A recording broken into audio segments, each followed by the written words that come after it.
누가복음 1장 31절의 말씀입니다.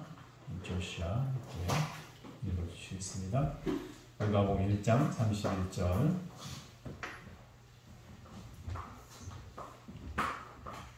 보라, 네가 잉태하여 아들을 낳으리니 그 이름을 예수라 하라.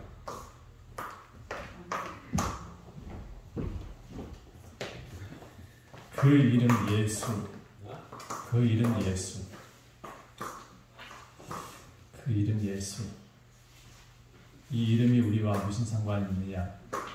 상관이 있는 사람은 주의 나라에 갈 것이고, 상관이 없는 사람은 주의 나라에 가지 못할 것이고, 그렇죠?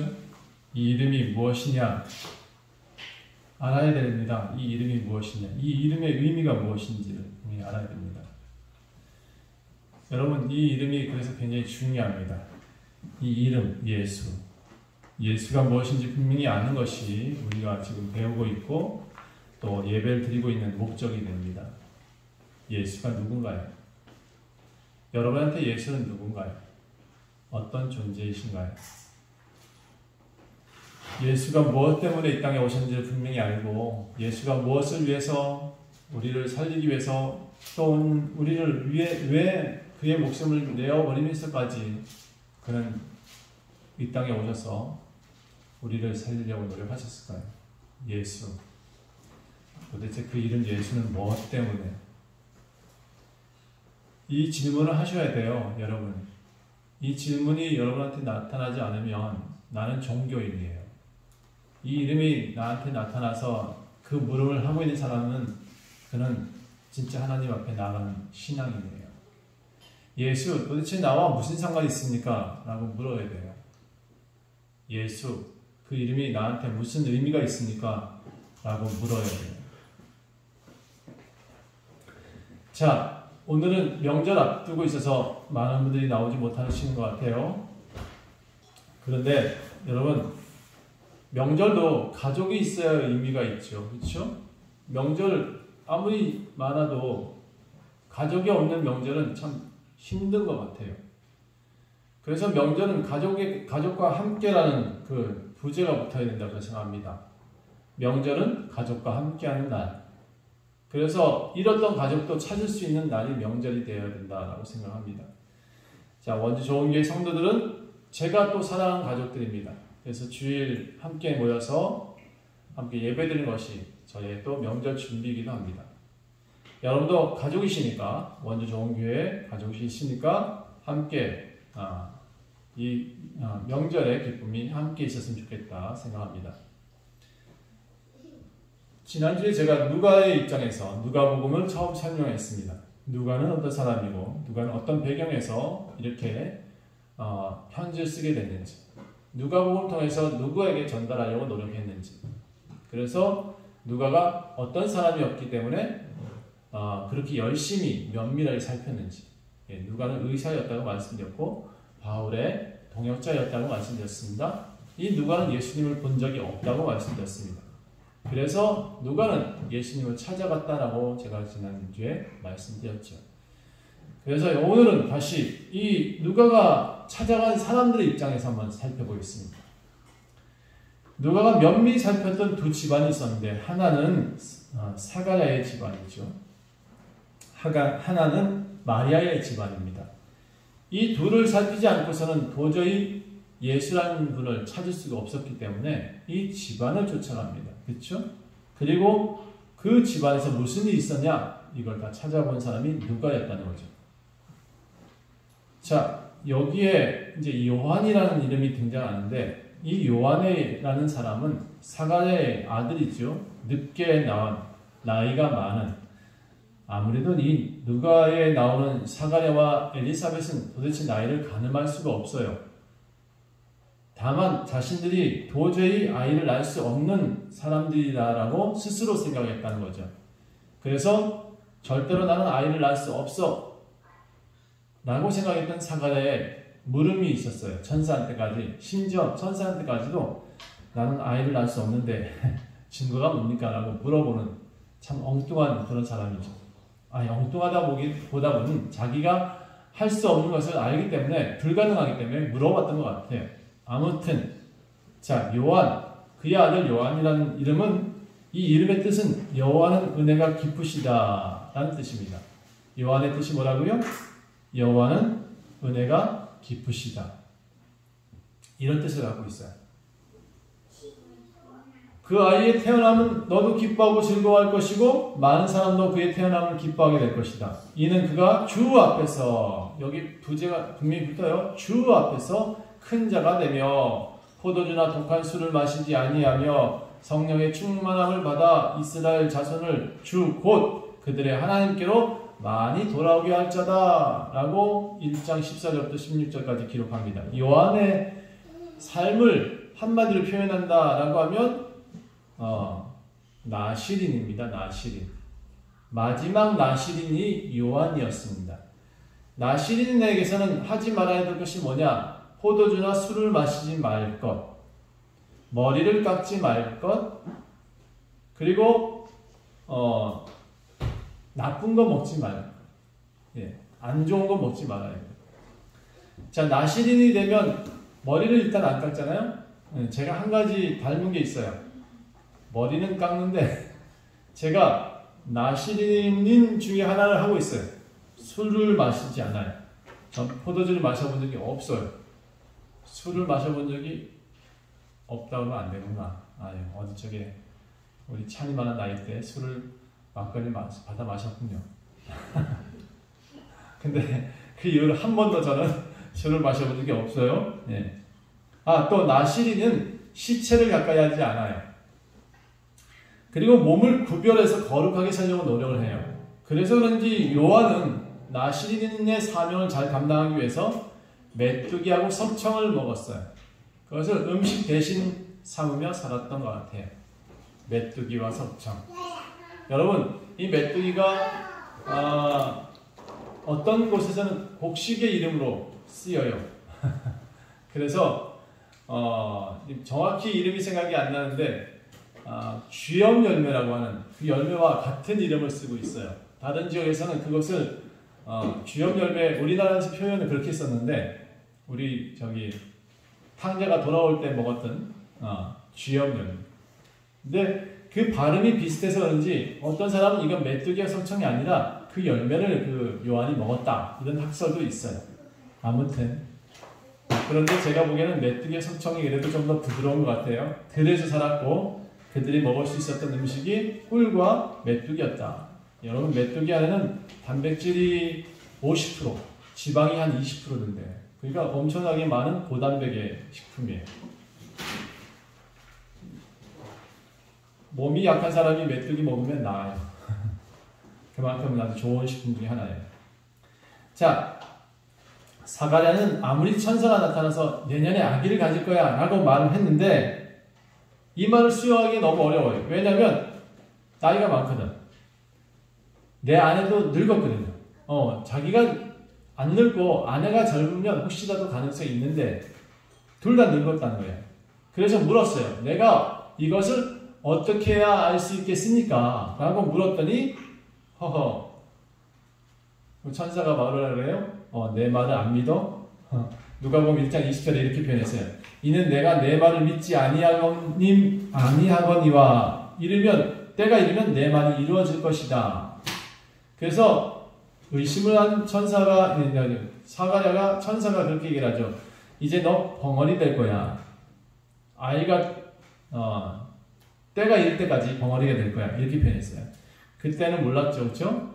그런데 이 의미심장한 말 끝나자마자 사가랴는 입이 붙어버리고 혀가 꼬여버려요. 말을 못해. 그리고는 뭔가 봤구나. 사람들이 어떻게 느껴요? 아무 말 못하고 그리고 있으니까 그제서야 저 사람 뭐 봤다. 이렇게 느꼈어요. 자, 여기 사가랴는 성경이 뭐라고 표현하고 있냐면 두 사람이 하나님 앞에 의인이다. 엘리사벳하고 사가랴가 의인이라고 6절에 나오고 있어요. 의인. 제가 보는 의인은 우리 교회도 많은데 제가 앞에 있는 사람들이 다 의인같이 보여요. 그 의인이었어요. 하나님 앞에 정말 신실하게 살고자 했던 사람들이었어요. 그런데 이 사람들이 천사가 그렇게 말했을 때 의인임에도 불구하고 의심을 했다. 여러분, 저도 솔직히 아마 지금 그런 얘기를 한다 그러면 저는 더 의심할 거예요. 네, 저는 더 의심하게 될 것 같아요. 천사가 그런 말을 한다 그래요. 사가는 이날 이후로 말을 못했지만 요한이 태어날 때까지 말을 못합니다. 아마 나오자마자 답답했을 것 같아요. 뭔가 말을 해야 되는데 내가 뭐 봤다라고 말을 했는데 아무한테도 봤다는 얘기는 못하고 그날부터 서판을 가지고 쓰기 시작해요. 그리고는 엘리사벳한테 이제 얘기를 했겠죠. 나 이거 봤어. 천사 봤어. 이런 일이 있었어. 근데 사가랴와 엘리사벳의 대화 내용은 안 나와요. 엘리사벳은 믿었을까요? 안 믿었을까요? 아마 안 믿었을 거예요. 제가 봤을 때는. 근데 어느 날부터인가 배가 불러와. 그러니까 그때부터 엘리사벳이 믿게 되었지 않았을까? 아, 하나님은 살아계시구나 라고 느끼지 않았을까? 여러분, 언제 하나님이 살아계신다고 느끼세요? 뭔가 나에게 큰 사건을 다가왔는데 도저히 내가 생각하지 못한 방법으로 풀어가실 때 하나님 살아계시다라고 말할 수 있어요. 그렇죠?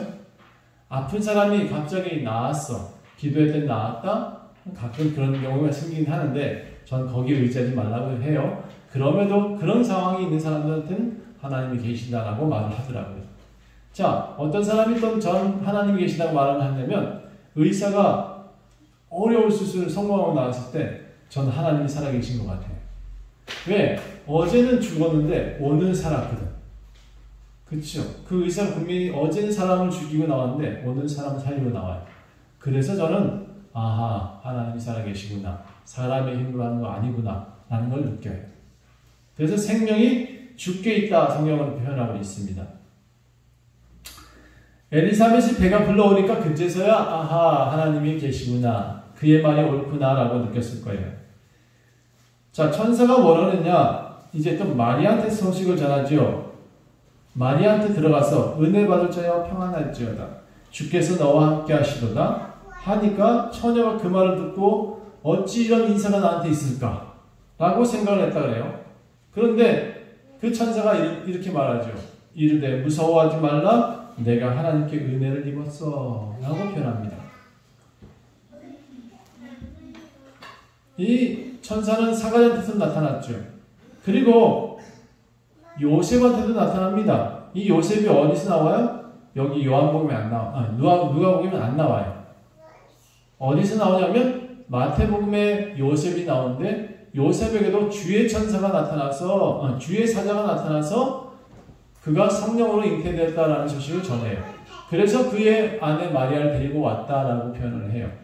자, 어쨌든 마리아 배가 불러오기 시작해요. 걱정이 돼요. 그러더니 엘리사벳의 얘기가 언뜻 떠올라. 천사가 그랬거든요. 저기 엘리사벳도 벌써 너의 사촌 엘리사벳도 나이가 많아서 아기가 없다고 했는데 아기가 지금 생겼다. 그러니까 그 얘기를 듣자마자 자기도 걱정이 되는 마음에 엄마한테 안 가고 엄마가 있었는지 없는지 몰라. 마리아는 지금 부모가 있는지 없는지 모르는데 사촌인 엘리사벳한테 달려갑니다. 근데 엘리사벳한테 달려가는데 그 입구에서부터 이상해.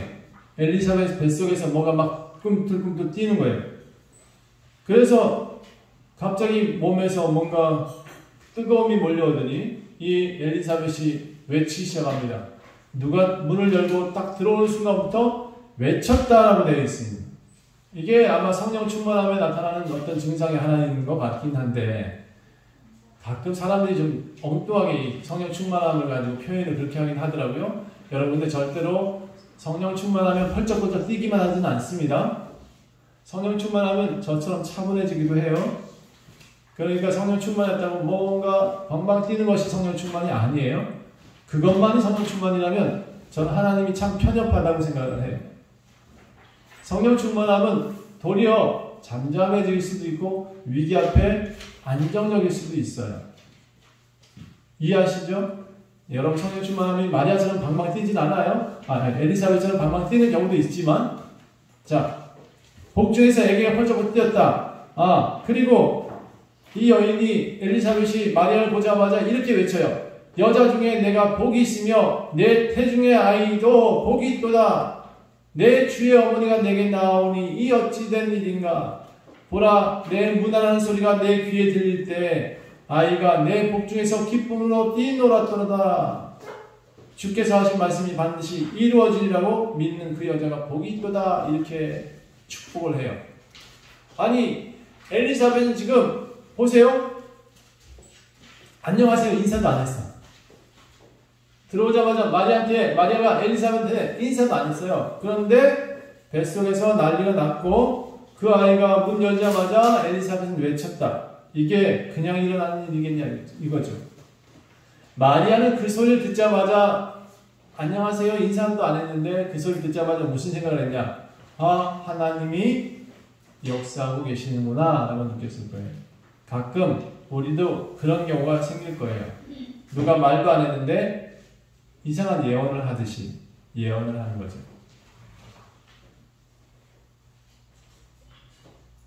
본문을 자세히 읽어보면 마리아는 사실 엘리사벳한테 갈 때 굉장히 근심이 많았을 것 같아요. 장면 이거 엘리사벳 안녕하세요 하지 않았는데 그리고 나 뱃속에 아기가 있어요 라고 말하지 않았어요. 마리아는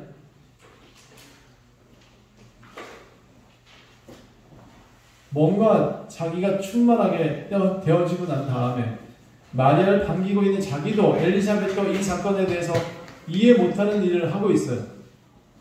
그러니까 제가 보기에는 이 모든 과정 속에 천사가 계속 개입하고 있었다라고 저는 생각이 되어져요.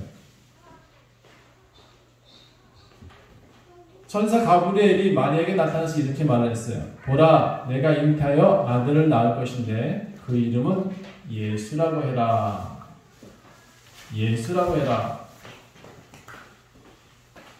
요한과 예수의 이름은 부모가 짓지 않았어요. 누가 지었죠? 요한하고 예수란 이름은 부모가 안 지었어요. 조슈아는 누가 지었어요? 아니, 조슈아 이름은 누가 지었어?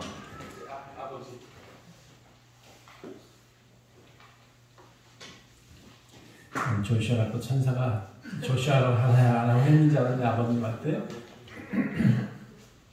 요한과 예수의 이름은 가브리엘 천사를 통해서 전해졌어요. 그야 사가랴의 원래 이름은 친족들이 말할 때 사가랴라고 짓자라고 했는데 엘리사벳도 요한이라고 말을 하고 아빠도 서판에 요한이라고 적잖아요. 그러니까 친척들이 다 놀랬다라고 표현하고 있어요. 자, 예수라 하라 했어요. 그 집안에 예수라는 이름이 없어. 요셉이라는 이름이 있죠. 마리아라는 이름은 있어요. 사실 요셉과 마리아는 이래요. 김씨, 박씨, 김이박이라고 해요. 우리나라에서 가장 많은 성. 그 성을 따는 사람들은 어마어마하게 많아요. 똑같은 요셉이나 마리아나 똑같은 이름들이에요. 그래서 너무나 흔한 이름이었어요. 물론 예수라는 이름도 그 당시에 많았지만 그 당시에 같은 집안에서 그렇게 동일하게 이어서 사가랴의 집안이면 사가랴라고 이름 지었어야 되는데 그렇게 안 지었다는 게 좀 이상하다. 예수라는 이름은 원래 예수아입니다. 예수아, 아람어로.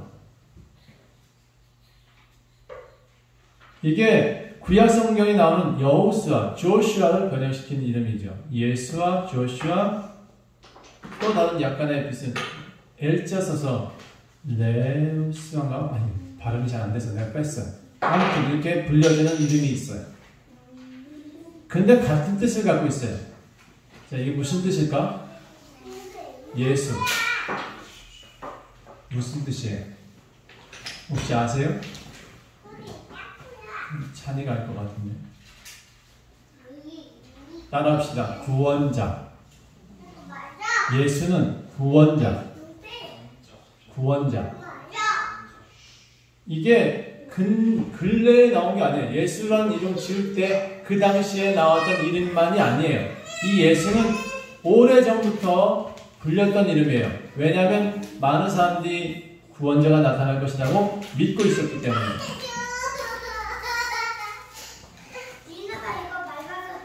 그리스도 또는 이제 이 예수의 다른 이름은 그리스도, 하나님의 아들 또는 구주, 신의 아들, 선지자, 신의 어린 양, 말씀 또는 대속자, 신의 종, 뭐 다양하게 예수라는 이름으로 불려졌어요.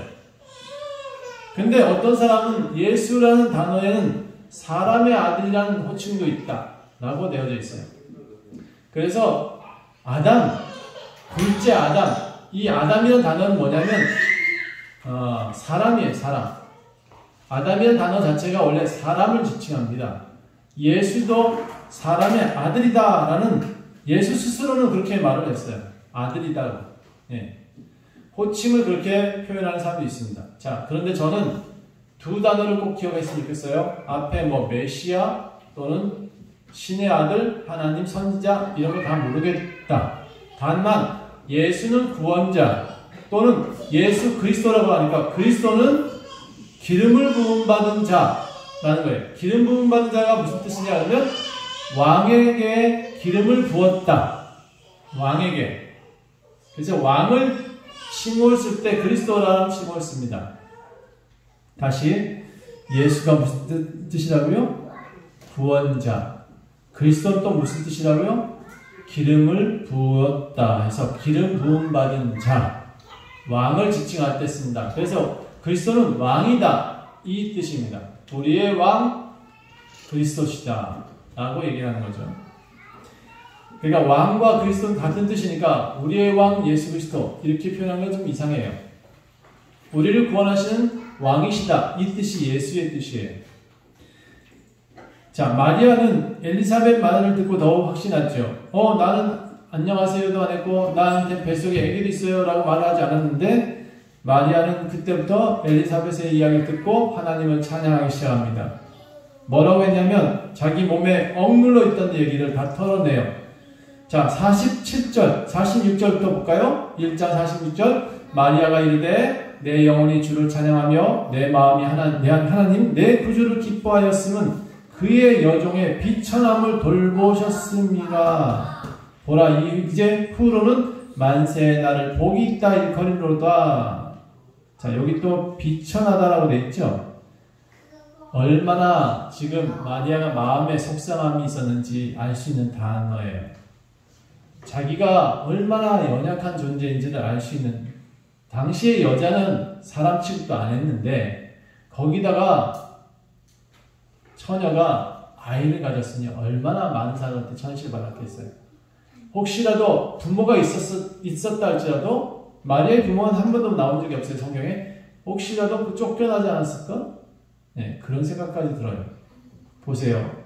여기에 48절에 비천함을 돌보셨다는 말이 나오고 52절에 권세 있는 자를 그 위에서 내리치셨으며 비천한 자를 높이셨고 라고 말하며 자기를 비천함에 대한 얘기를 두 번이나 반복하고 있습니다.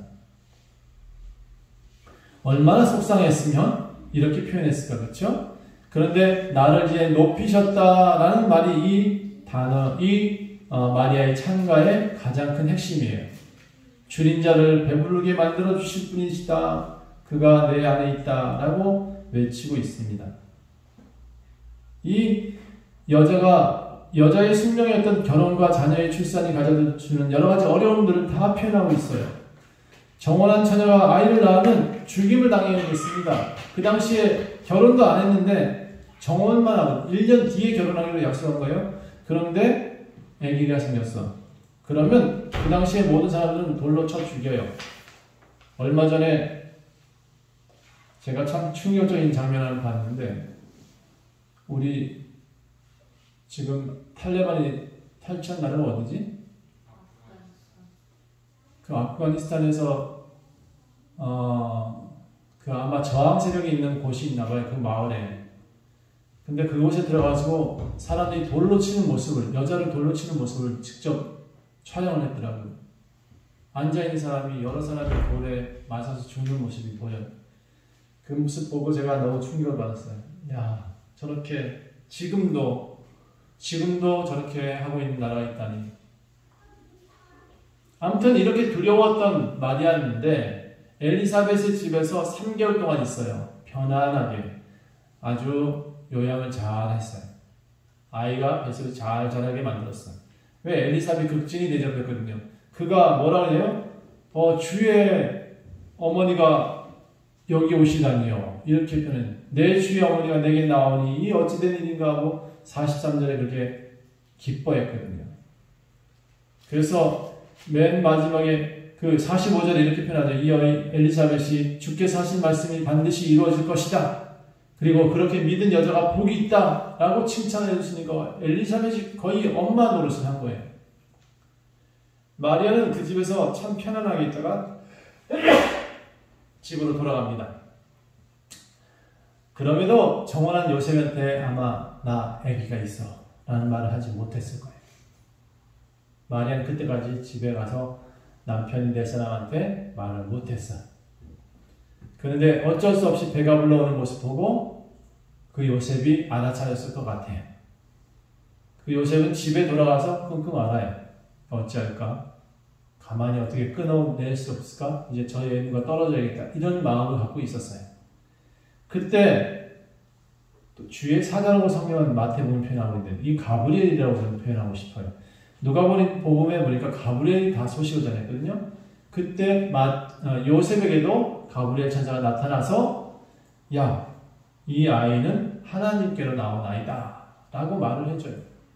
그러니까 요셉이 믿음이 있고 의로운 사람이었으니까 역시 이 마리아를 데려오기를 무서워하지 않았다. 그래서 그 아이를 데려왔다 라고 되어져 있어요.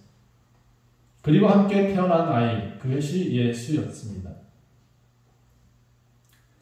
아까 사가랴의 집에서도 아기가 태어났죠. 이미 오래전에, 예수가 태어나기 전에, 6개월 전에.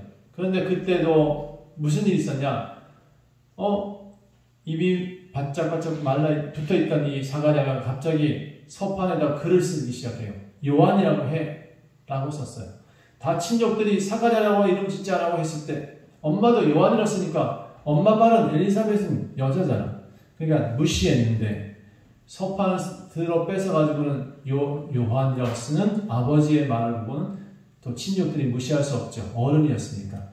아마 그 집안에서 제일 나이 많은 사람이 아이를 낳았으니 이게 경사일 수도 있고 참 놀라운 일일 수도 있을 것 같아요. 근데 요한이라고 썼어요. 그때 입이 열리고 혀가 풀렸다라고 되어져 있어요. 성경에. 참 놀랍지 않습니까? 그때 이 사람이 아이가 낳은 것을 모두가 함께 기뻐했다. 그리고 모두가 놀라워했다라고 되어져 있습니다. 유대의 산골 마을에 이 소식이 확 퍼졌죠. 와, 이런 일이 있을 수 있냐. 이렇게 나이 많은 사람이 애를 낳았어요. 우리 사람 나이일지도 몰라. 그때 그렇게 가장 동네에서 나이 많은 사람이 애를 낳은 거예요. 이게 얼마나 놀라운 일이에요. 이 불가능한 일들이 마리아한테도 나타났고 엘리사벳한테 나타났고 사가랴한테 나타났고 그 동네에 다 나타났으니 이걸 어떻게 설명하겠냐 이거죠. 그렇죠? 아주 연약한 사람들한테 나타난 예수, 아주 연약한 사람들한테 태어난 요한. 그들의 태어남은 사실 세상의 방법이 아니었고요. 세상에선 불가능한 일들이었어요. 그런데 그 연약한 사람들을 통해서 하나님은 세상을 바꾸기를 원하세요. 저는 공통적으로 성경에서 나타나는 가장 놀라운 부분이 뭐냐? 하나님은 놀라운 분이시고 하나님 능력 있는 분이다. 이게 저한테는 놀랍지 않아요. 당연한 거니까 그거는. 하나님은 놀랍고 하나님은 대단하시고 하나님은 능력이 많으시니까 굉장히 놀랍지 않아요. 그런데 뭐가 놀라우냐 그러면 아주 연약한 마리아한테서 예수가 났다는 거예요. 아주 나이가 많고 세상에서는 다 아니다라고 말하는 사람들한테서 요한이 났다는 거예요. 다시 말씀드리면 세상 사람들이 이렇게 말할 거예요. 야, 너네 교회에서 무슨 역사가 일어나겠니? 어떻게 그 나사렛에서 그런 선지자가 나가 있느냐? 이렇게 아주 아니라고 하는, 세상 사람들이 말할 때는 아니라고 하는 그런 곳에서 역사가 나타난단 말이에요. 무슨 얘기하고 싶은지 아세요? 원주 좋은 교회에서 역사가 나타난다고요. 저는 이렇게 적은 숫자에서 역사가 나타난다고 봐요. 큰 교회에서 역사가 나타나는 건 그 이상한 거 아니에요. 그렇죠? 당연할 수 있어요. 돈 많고 뭔가 할 수 있는 일들 많고. 그런데 말이죠.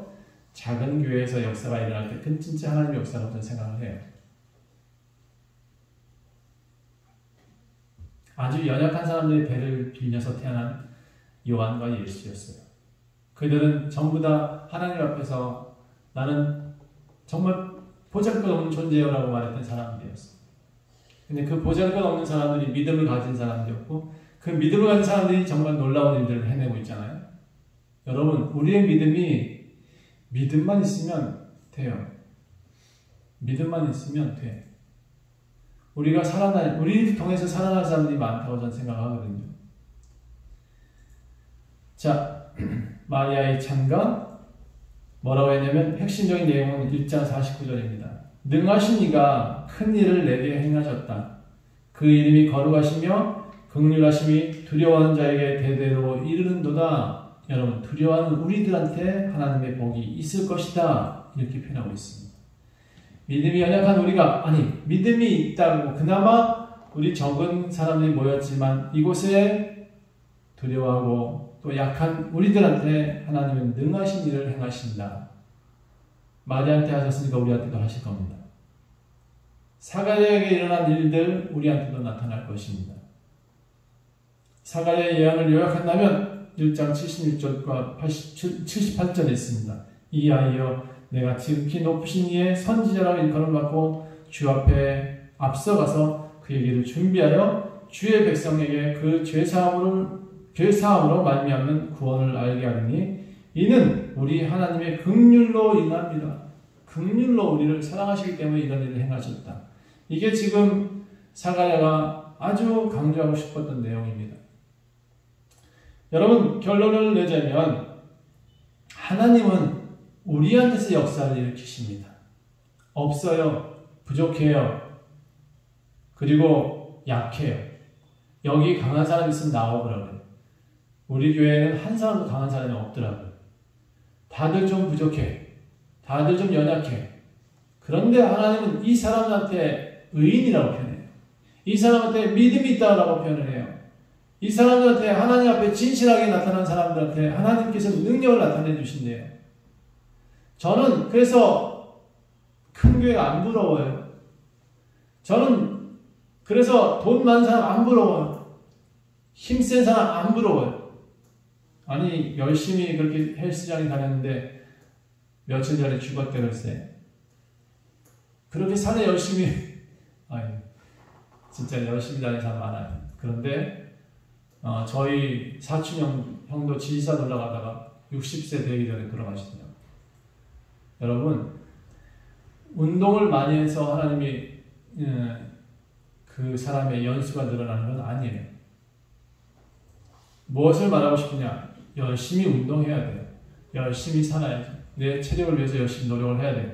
그런데 반드시 잊지 말아야 될 것은 하나님이 우리의 능력이시라는 것을 잊지 말아야 돼요.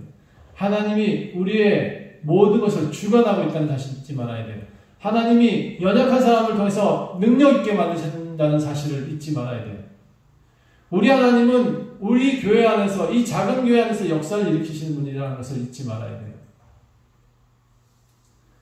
저는 여러분들, 나이 드신 여러분들, 젊지만 약한 우리들 통해서 하나님은 역사하신다고 믿습니다. 좀 모자란 이들 통해서 하나님은 또 일을 하고 계시다. 여러분, 마리아 같은 사람이 얼마나 연약한 사람입니까? 사가랴 같은 사람이 얼마나 나이 들어서 아무것도 할 수 없는 그런 사람이 아니겠습니까? 우리도 하나님이 믿으면 하나님은 하십니다. 우리의 힘이 아닌 하나님의 능력으로 우리에게 하십니다. 누가복음 1장 78절 79절 맞나? 잘못 적은 것 같은 느낌이 들어서 뭐라고 하냐면 돋는 해가 위로부터 우리에게 임하여 어둠과 죽음의 그늘에 앉은 자에게 비친다. 우리 발을 평강의 길로 인도하신다. 하나님의 긍휼은요, 위로부터 내려온다. 그래서 우리에게 임한다. 79절에 어둠과 죽음의 그늘에 앉은 자에게 비친다. 우리 발을 평강의 길로 인도하신다. 여러분, 약한 사람들한테 하나님 역사하세요. 물론 강한 사람들한테도 역사하세요. 그런데 하나님의 일은 제가 성경을 아무리 뒤져봐도 아주 힘센 사람들한테 역사하지 않으셨어요. 삼손이 그 모든 사람들을 그 기둥을 밀 수 있었던 것은 머리가 다 깎인 연약한 때였어요. 우리가 알고 있는 하나님은 아주 힘센 사람들을 쓰고 계시지 않아요. 여러분 한 사람 한 사람의 입에서 나오는 그 놀라운 말들이 사람을 살리기도 하고 또 마을을 바꾸기도 하고 여러분의 작은 그 소리 하나에 사람이 살아나기도 하고 그렇습니다. 우리가 일하는 것이 아니라 우리는 믿음만 가지고 나아가면 되고요. 우리는 순종하면 됩니다. 여러분이 하실 일이 너무 많아요. 제가 보니까 여러분은 세상을 바꿀 만한 인물들이거든. 그 인물들이 하나님 앞에서 역사하시는 그 믿음을 가지고 함께 나아가시길 간절히 축원합니다. 기도하겠습니다. 하나님, 우리는 약해요. 우리 교회는 적은 인원이 모여요. 또 우리는 다들 체력이 이렇게 좋지도 않아요. 또 나이도 많아요. 또 하나님, 우리는 세상 속에서 많이 치이고 살아요. 그런데 하나님, 우리는 예수를 믿어요. 그 예수가 우리에게 능력이 되신다는 것을 믿어요. 그래서 하나님, 우리는 살아나길 원해요. 하나님 안에서 살길 원해요. 그리스도가 계심을 알기에, 그리스도가 우리의 왕이심을 알기에 우리는 그 왕을 의지하며 살고 있어요. 하나님, 우리는 엘리사벳과 같습니다. 주께서 움직이실 수 있고 주께서 능력 주시면 우리가 충만함을 얻어서 외칠 수 있어요. 하나님, 이 교회의 성도들이 이제 입이 열리고 혀가 풀리고 그래서 하나님, 모든 이들한테 주께서 살아계시다 증거할 수 있는 귀한 성도들로 만들어주세요. 그리고 하나님, 이들 통해서 하나님 나라가 전파되게 도와주세요. 감사드리며 예수 그리스도의 이름으로 간절히 기도합니다. 아멘.